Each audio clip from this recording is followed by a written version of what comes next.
I just asked 100 people on the street what Bitcoin is actually used for, and 73% of them got it completely wrong. One person literally thought it was for buying Bentleys. Another said bricks. Bricks, people! And you know what? This is exactly why Bitcoin is still the opportunity of a lifetime, while everyone else is out here thinking it's a physical coin you can hold in your hand. Quick note before we dive in, none of this is financial advice. This is purely for education and entertainment. I'm not your financial advisor. I'm just here to show you how hilariously confused the world still is about Bitcoin. Look, we've all heard the hype. Bitcoin's mainstream now, right? Everyone knows what it is. Wrong. I'm about to take you on a wild ride through the most absurd, mind-bending misconceptions people have about Bitcoin. And trust me, by the end of this video, you'll realize we're not just early, we're basically in the Stone Age of Bitcoin adoption. Forget what the influencers tell you, mass awareness? Sure. Mass understanding? Not even close. So buckle up, because what you're about to see will either make you laugh, cry, or immediately want to stack more sats. Let's start with the absolute classic. The number one thing people think when they hear Bitcoin? Physical. Gold. Coins. I'm not kidding. Multiple people on camera literally asked me, "Can I see the coins? Let me see it. Show me the Bitcoin." My guy, it's digital. That's literally the entire point. It lives on the blockchain, not in your piggy bank. There are no physical Bitcoins unless you count those novelty coins on Amazon that do absolutely nothing except collect dust on your desk. But here's the kicker. This isn't just random people on the street. This is in Bedford, England, literally dubbed the Bitcoin town, where they have a Bitcoin football team, a Bitcoin coffee shop, and Bitcoin conferences. And still, people are asking to physically hold it. But wait, if people think Bitcoin is a physical coin, what do they think you actually do with it? Oh, you're going to love this next one. All right, misconception number 2 is my personal favorite because it's the one that makes people literally refuse free money. I offered people free Bitcoin. As in, here, scan this QR code. I'll send you $5 worth right now. And you know what they said? No thanks. It's a scam. Bro, I'm literally giving you money and you think I'm the scammer? The irony is so thick you could cut it with a butter knife. Here's the truth bomb. Less than 1% of Bitcoin transactions are linked to criminal activity, according to blockchain analytics firms. You know what has way more criminal activity? The US dollar. Cash. The thing in your wallet right now has funded more illegal stuff than Bitcoin ever will. But the perception? Bitcoin equals criminals. Meanwhile, Wall Street's over here committing fraud in broad daylight with dollars, but sure, Bitcoin's the problem. Speaking of problems, let's talk about the environmental disaster people think Bitcoin is causing. Spoiler alert, they're dead wrong, and I'm about to blow your mind. Environmental FUD. Fear, uncertainty, doubt. It's everywhere. Bitcoin mining uses too much energy. The carbon emissions. Think of the polar bears. Okay, deep breath. Let me hit you with some facts. Bitcoin mining produces 0 carbon emissions. 0. Not some, not a little bit. 0.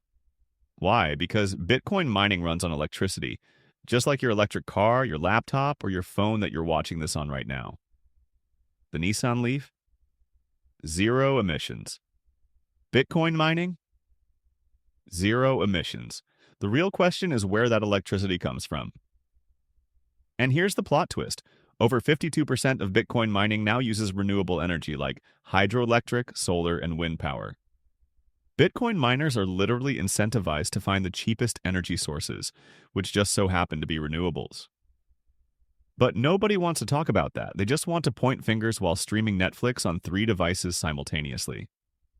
Now, if people aren't worried about criminals or climate change, they've got another excuse ready to go. And honestly, this one's actually kind of valid, but not for the reasons they think. The price moves too much.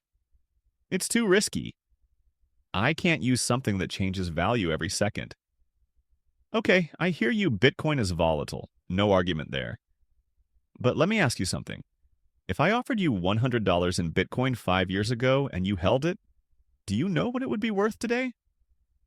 Try $940 to $1,300 depending on when exactly you got it. Yeah, there are ups and downs. Yeah, it can swing 10% in a day. But zoom out. The trend line goes up. Meanwhile, your dollars are getting quietly destroyed by inflation. The Federal Reserve printed 40% of all dollars in existence in just 2 years. 40%? And you're worried about Bitcoin being unstable? The dollar is losing value on purpose. That's not a bug, it's a feature. Bitcoin has a fixed supply, 21 million coins ever. No printing, no manipulation, just pure mathematical scarcity. But here's where it gets really interesting. Even in places where Bitcoin is legal tender, yes, actual official money, people still don't get it. Case in point, El Salvador made Bitcoin legal tender in 2021. 4 years later, critics are screaming, see? Nobody uses it. Bitcoin failed. But hold up. Let me paint you the full picture. Yes, most people in El Salvador still use cash and dollars. But you know what else is true? Thousands of people have access to financial services for the first time ever. Because of Bitcoin, no bank account needed. No minimum balance. Just a phone and an internet connection. The country isn't falling apart. The economy hasn't collapsed. And despite all the doom and gloom headlines, El Salvador is actually sitting on a nice Bitcoin profit right now. Around $317 million in unrealized gains. Because they bought the dip. The real takeaway: cultural change takes time. The internet didn't take over the world in 4 years either. But nobody's out here saying the internet failed because your grandma still uses a landline. Now, here's where I need your help. Drop a comment right now and tell me, what's the craziest thing you've heard someone say about Bitcoin? Seriously, I'm collecting these for a future video, and I guarantee your stories are even wilder than mine. Best comment gets pinned. Let's see what you got.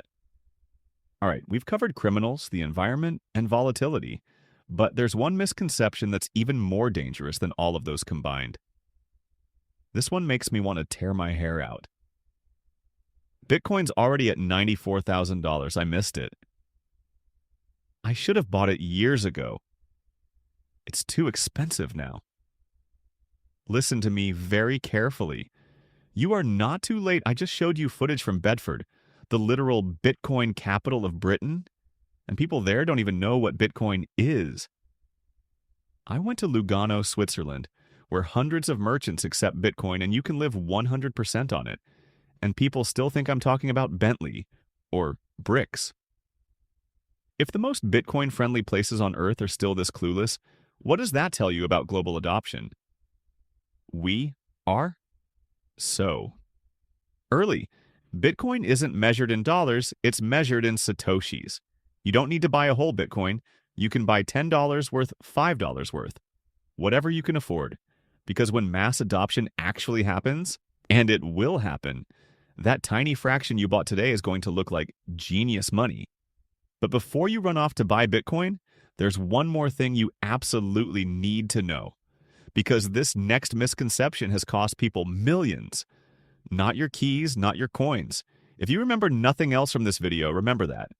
I met a 19-year-old kid who had 2.35 Bitcoin when he was younger. That's over $220,000 today. You know where that Bitcoin is now? Gone. He lost his seed phrase, the password to his wallet, and now he's selling tickets at a tourist trap instead of living off his Bitcoin fortune. Here's the brutal truth. If you don't control your private keys, you don't own your Bitcoin. If it's sitting on an exchange, they own it. If it's in someone else's wallet, they own it. Self-custody isn't optional. It's essential. Get a hardware wallet. Write down your seed phrase. Store it somewhere safe. Treat it like the key to your financial future because that's exactly what it is. Now, you might be thinking, okay, but if everyone's this confused, how is Bitcoin ever going to succeed? Well, that's the beautiful part. Hot take incoming. Bitcoin doesn't need everyone to get it to win. Do you understand how email works? Like, really understand the SMTP protocols and IP routing? No, but you still use it every day, don't you? Do you know how your credit card processes transactions? The back-end banking infrastructure? The clearinghouse systems? No, but you swipe that card without thinking twice. Bitcoin is the same. As the technology improves, better wallets, simpler interfaces, Lightning Network for instant payments, people won't need to understand the blockchain to use it. They'll just know it works. Right now, we're in the dial-up internet phase.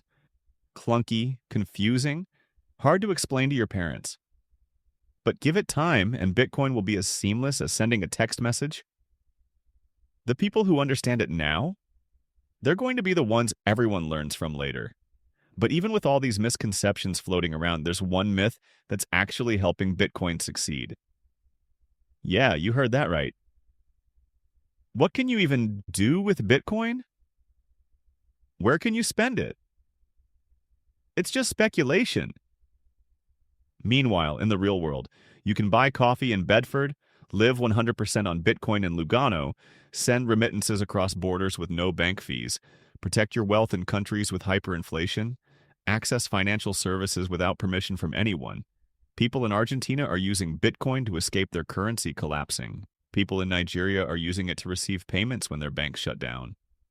People in the US are using it as a hedge against inflation. But sure, no use case.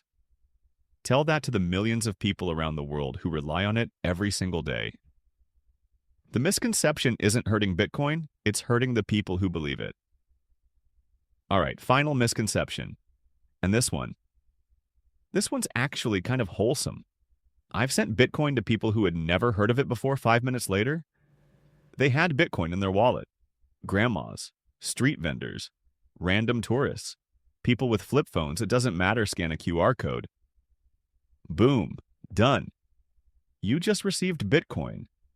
Is it perfect yet? No. Is it easier than navigating your bank's website? Absolutely. The tools are getting better every single day. Wallets like BitKit, Strike, and Phoenix are making Bitcoin as simple as Venmo. And as the tech improves, the barrier to entry gets lower and lower. The "it's too complicated" excuse is just that, an excuse. If you can use Instagram, you can use Bitcoin. So there you have it. 10 massive misconceptions that prove beyond any doubt that we are still incredibly early to Bitcoin. While everyone's out here thinking it's physical coins used by criminals, destroying the planet, too volatile, too late, too complicated, you now know the truth. And here's the thing. This information asymmetry, it's your advantage. The people who learn now, who take Bitcoin seriously now, who actually do the research and understand what's happening, they're going to be the ones everyone else learns from later. So here's what I want you to do. First, hit that subscribe button, because I'm breaking down Bitcoin myths and sharing real adoption stories every single week. Second, drop a comment with the wildest Bitcoin misconception you've ever heard. Let's build a collection of the most ridiculous takes on the internet. And third, this is the big one, if you found this valuable, share it with someone who needs to hear it. Because the best way to fight misconceptions is with education. Bitcoin is the future. It's already here. Most people just haven't noticed yet. Are you going to be one of them, or are you going to be ahead of the curve? The choice is yours. I'll see you in the next one.